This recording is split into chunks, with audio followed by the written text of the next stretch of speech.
honestly a little bit surprising that it took me this long to get to Sokoban.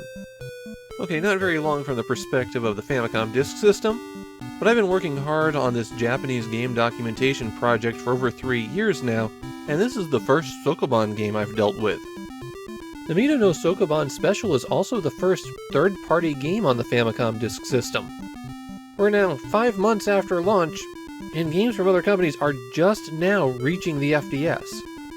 It definitely implies that Nintendo was not working with their third-party partners when they prepped this hardware for release. Especially when you consider that a Sokoban game is one of the quickest games that you could make for a system. Namida no Sokoban Special isn't even the first Sokoban game on a game console. There's an official Sokoban port to the Sega SG-1000. Maybe Thinking Rabbit, the developers of Sokoban, had something against Nintendo. Sokoban is the block-pushing game. All of those terrible block-pushing puzzles that you've encountered over the decades, they all trace back to it.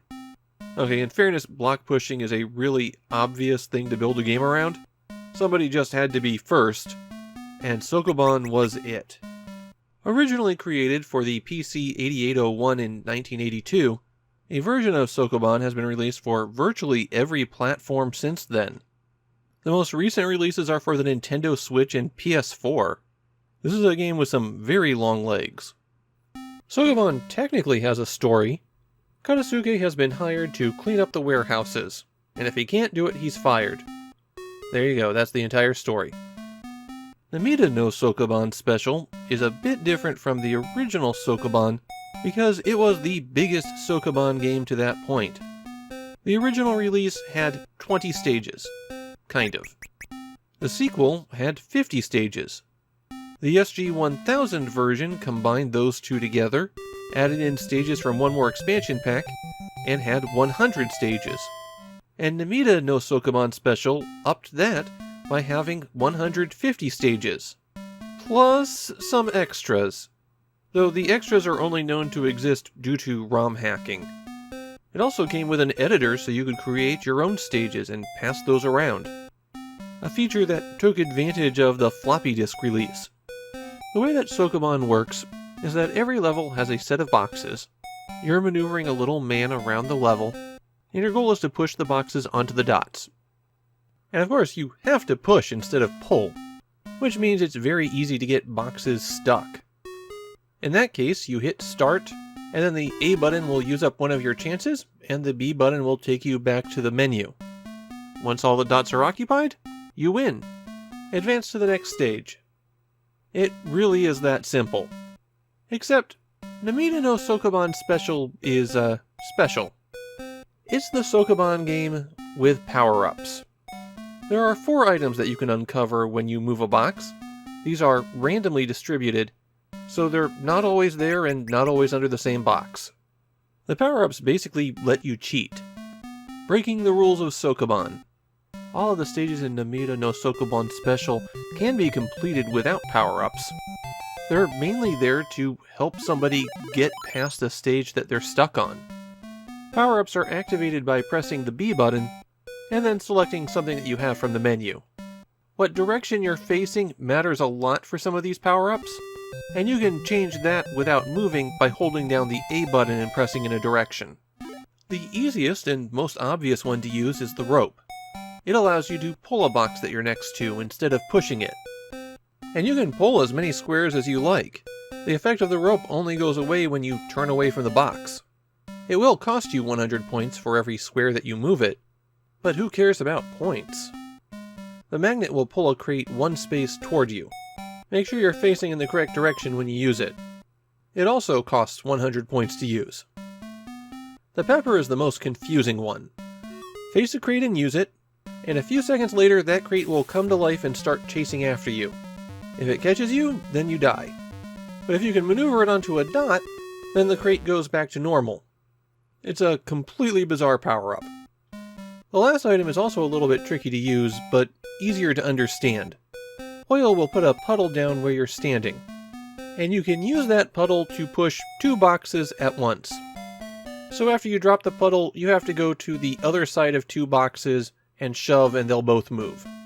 It's the kind of thing that's hard to understand if it's just explained to you, but then when you look at it and use it once, you get it. Reportedly, there's a cheat code that you can use in the game mode to give you a big pile of all of the power-ups.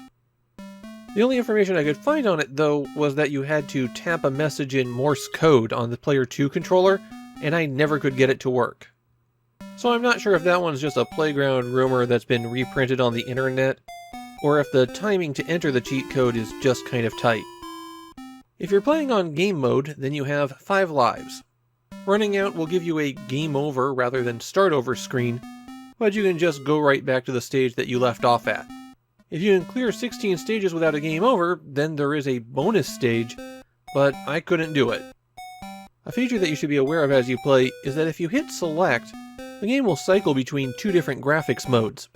One zoomed in with a tight view on everything, and the screen scrolls as you move around, and the other zoomed out, letting you see the whole stage at a glance. Broadly speaking, even though zoomed in looks nicer, it's probably better for you to play in zoomed out mode. It helps to have everything in context properly, especially on the later stages. There's something important to know about Namida no Sokoban Special if you are playing on real hardware. To save your game, you first have to go back to the Save File selection screen, and then choose to return to the main menu. That's when it writes your save information. A lot of people turned the game off without doing this, and discovered the true tears of the Warehouse Keeper. Besides game mode, there's puzzle mode, where you can select any of the 150 stages that are in the game. This plays identically to game mode, with one additional hidden feature. After you hit start, because you've gotten into a bad position, on the screen where it asks you if you wish to continue or return to the menu, you can hold down up and press B on controller 2. That returns you to the puzzle that you were on, but now when you press the A button on your Player 1 controller, it replays the moves that you made the previous time. So this is a convenient way to get back to the point where you made a mistake, and then you just press a direction on the D-pad, and that breaks out of this mode. If you ever manage to beat all 150 stages in the game, there is no ending. It just goes back to the menu. And it can take you quite a while. Advertisements at the time boasted that it would take more than 3 months to beat the whole game. I'm sure that sounded better back at a time when they didn't have more entertainment than they could ever consume in a single lifetime at their fingertips. I spent a bit of time trying to figure out how Japanese players felt about Namida no Sokoban Special compared to the regular Sokoban, and I didn't really find anybody who was saying that power-ups ruined the game or anything like that. People were pointing to it as one of the most difficult games for the Famicom Disk System, and a lot of people saying that they did not like the game when they were kids specifically for that. But the game seems to be broadly accepted as one of the stronger early versions of Sokoban. My feeling is, well, it's Sokoban. You probably already have opinions on it. It is a little bit more approachable thanks to those power-ups, but you're still going to be spending a lot of time sitting there and trying to think about how you can maneuver those boxes around. I think about 40% of my recorded game footage is just me standing in one spot and thinking. Now, even though I'm a person who really likes puzzle games, Sokoban-style puzzles have never done anything for me. If you really, really like block-pushing puzzles, then you'll probably like Namida no Sokoban Special just fine. But then if you really, really like pushing block puzzles, you've probably already played one of the other successor games that have all these puzzles and more. On the other hand, if you're someone who's just curious about this kind of thing, play Baba Is You instead. What are you even thinking? It's the real successor to this kind of game, extending the block-pushing concept in a radically different direction.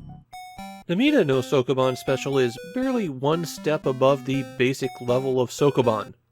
It's a game that doesn't really benefit from additional technology. The puzzles are timeless.